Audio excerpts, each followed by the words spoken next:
Hello everyone, welcome to the semifinals of the Chessable Masters 2022.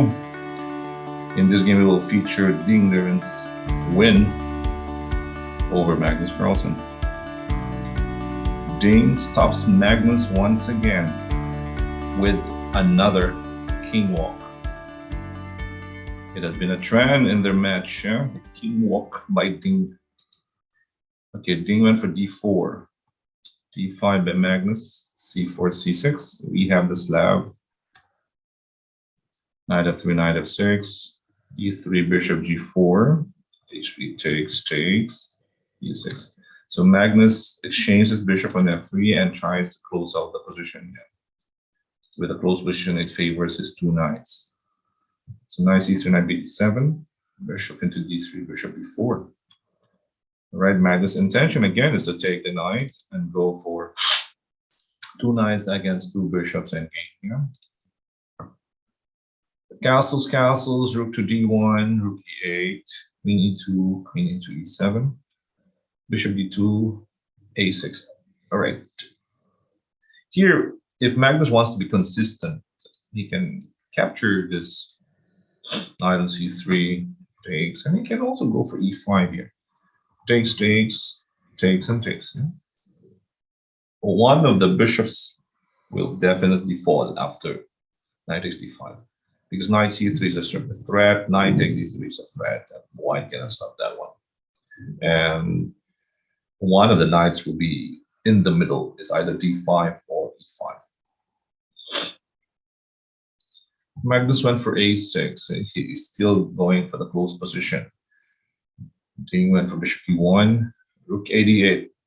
This is not the best place for the rook. Look at what happens here. Rook ac1, bishop d6, c5, bishop c7, f4, bishop a5, and Magnus missed this trick by Ding with knight takes d5. Magnus thought that e takes d5, he has this counterplay on e3, but the problem with the rook on d8 is that the bishop hits that one on the diagonal. So if we go back to that rook d8 move, if you want to play a prophylactic move, rook c8 was a better square for the rook, at least. Now, if we follow the resulting moves here, let's say rook c1, bishop d6, bishop d7, f4, bishop a5.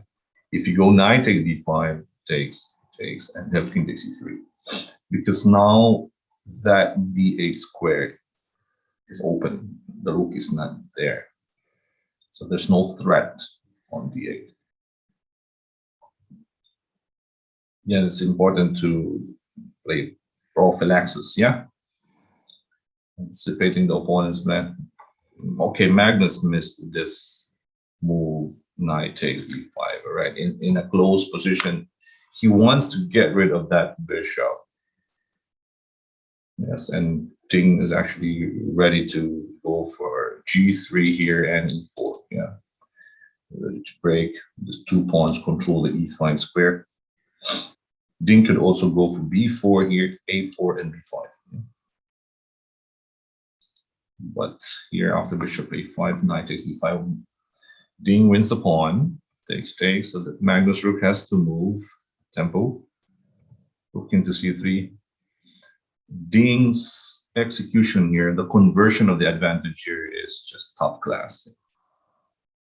Okay, there's no doubt that he is in the candidates, although not in a good way. Yeah, I mean, it's a bit debatable what they did in China, but Ding is of course a strong player.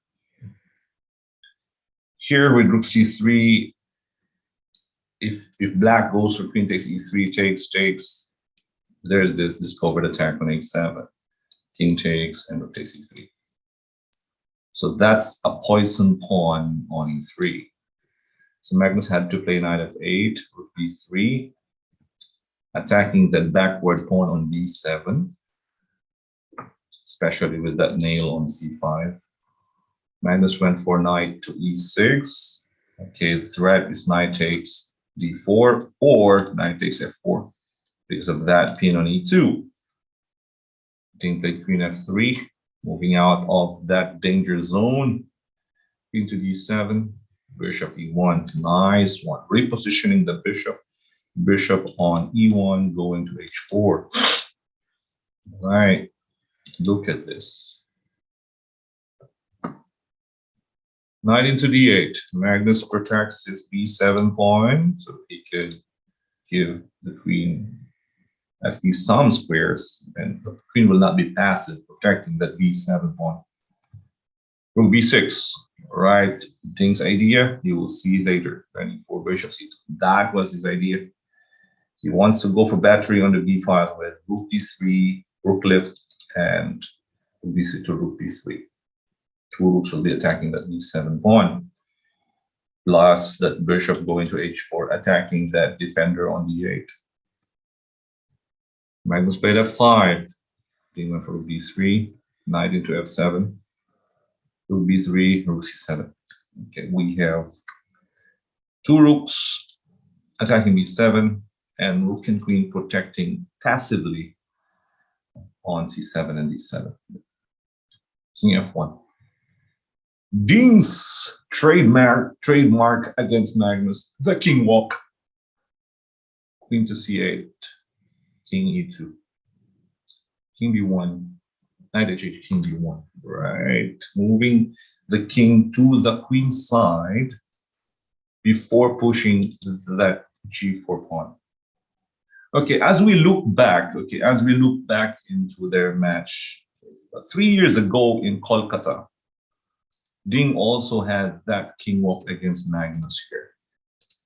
In this position, Ding went for king f7, queen f2, king e8, king to d7, takes, and g4, g5, queen into e6, knight takes f6, king c8, and went on to win the game.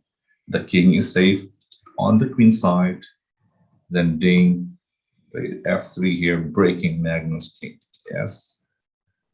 Same case here in the recent encounter.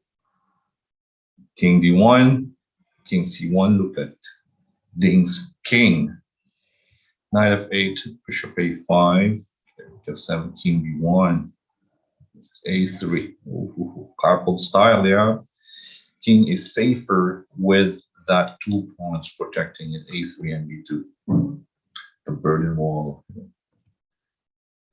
That's it. Nice king on a2. Now it's time. Bishop went back to e1, taking away important squares. g3, h4. Look at the bishop, the scope. Okay, g5, Magnus doesn't want to wait. Another nice retreat by Ding. Takes. Magnus tries to close the position. Queen f1, h5, queen h1. All right, queen 7. Bishop comes into play, attacking f6. The knight is defending h5. Knight g8. Bishop c2. Knight into d2. Bishop d5, the final execution, Wedding sacrificing his exchange on d3. After takes, rook takes. How to protect h5? The king is open. Look at this safe king on a2 compared to Magnus king on g7. Knight f6 takes, queen takes h5. Flawless Ding. Queen e5, pin. e4, all right, space for the rook, d3, e3, g3. This takes, g8, queen h5, of course, tempo on the king, saves the bishop, e7, d5, breaking again to open up the d file, because the king is going for d7 or d8, c7, and b8. Too late for Magnus to go into his own cage because Ding opens it up with d5. King d8, queen g5, another pin on the rook. Rook f8, rook to d3. Okay, if Magnus played queen c7 here, but if he uses his king to go to c7, queen e5 check, yeah. It's game over, because if he moves back to d8, he takes e6. So he went for queen c7 and tried to go for king c8, but then again, take, oops. Queen g4 check, taking one pawn. Rook to d7, tempo. It's nice to have that check first. So when the king goes to b, okay, so when the king goes to b8, with rook b7, when the queen moves, there's also a check on b7. Okay. Rook takes f4, queen g7, and Magnus resigned. Now, if Magnus moves his queen to c8 here, rook takes b7, king a8. Okay, a move like bishop d5, stopping queen e6. It's just game over. Yeah. If you attack the bishop with this one, you can attack your queen now. You stay 1b8, for example, sacrifice. Takes, you can, c7, you can take the bishop. Yes, but queen takes. King move, and then promotion. Checkmate. All right, it was another strong win by Ding Liren over Magnus Carlsen. Okay, Ding probably showing here that he's a worthy player in the candidates, although a questionable tournament in China. So it's there's always two sides of the coin there. Ding is a pretty strong player. Ding is in the finals, and he will be playing the surprise finalist, the phenomenal Praggnanandhaa. We're playing Ding in the finals. That will be an exciting finals. And after this, we will also check out Praggnanandhaa's win over Anish Giri. So that's about it. Ding wins over Magnus in the semifinals of the Chessable Masters 2022. Thank you guys for watching. Thank you for supporting our channel, Charles Max Chess, and Charles Watson on Facebook and YouTube. We will continue to cover the Chessable Masters tomorrow for the finals. This is Coach Oliver. Stay safe.